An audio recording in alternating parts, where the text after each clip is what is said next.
Halo, selamat datang kembali di One Stop Research. Nah, pada di episode kali ini kita akan membahas saham Bank BRI ya. Seperti yang kita lihat ya dalam beberapa hari terakhir ini kan BRI sahamnya udah mulai ada rebound dan kemarin juga udah rilis juga untuk laporan keuangan BRI untuk sampai ke bulan Mei kemarin. Ternyata laporan keuangannya cukup baik.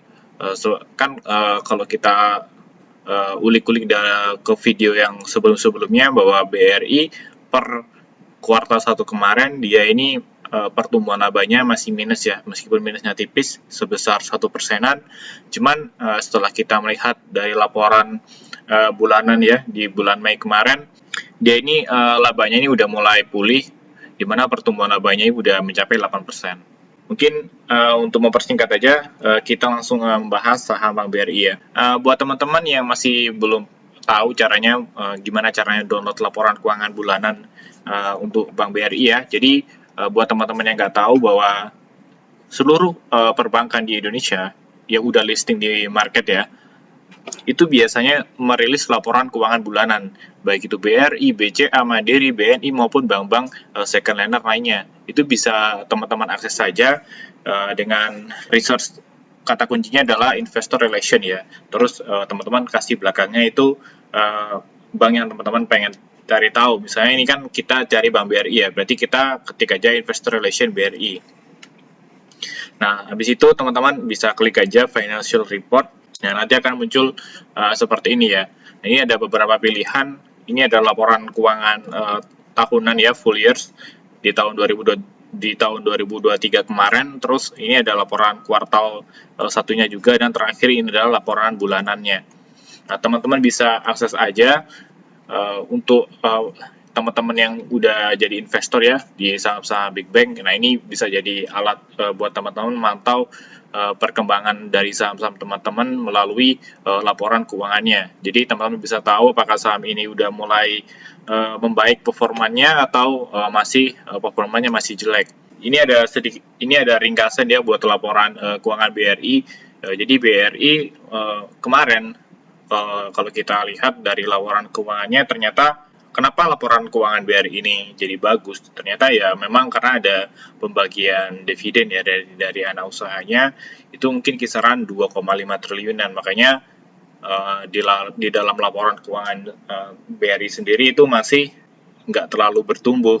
Cuman kebetulan aja pada waktu itu memang ada pembagian dividen ya dari anak usahanya, makanya di kuartal atau mendekati kuartal kedua ini laporan keuangannya udah mulai membaik lagi.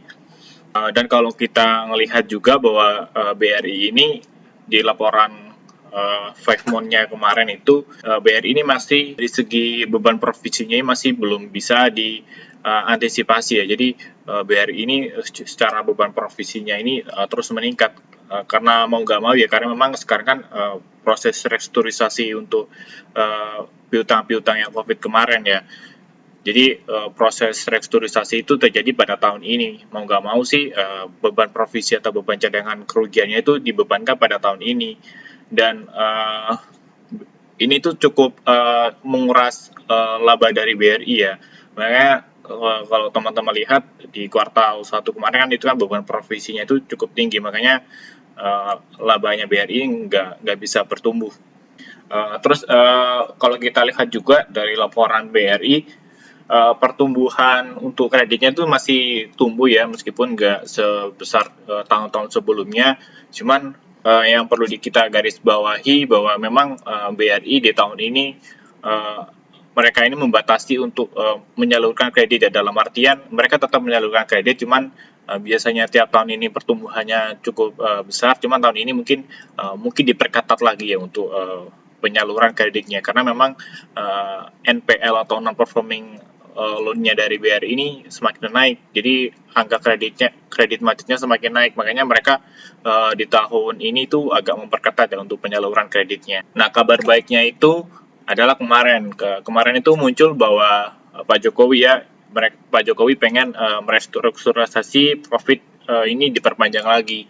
Nah, ketika restrukturisasi profit ini diperpanjang lagi, ini bagus buat Big Bang, karena nanti beban provisi dari saham-saham perbankan ini akan berkurang. Di sisi lain, di tahun ini kan perbankannya kan takut bahwa NPL atau non-performing loan-nya ini naik.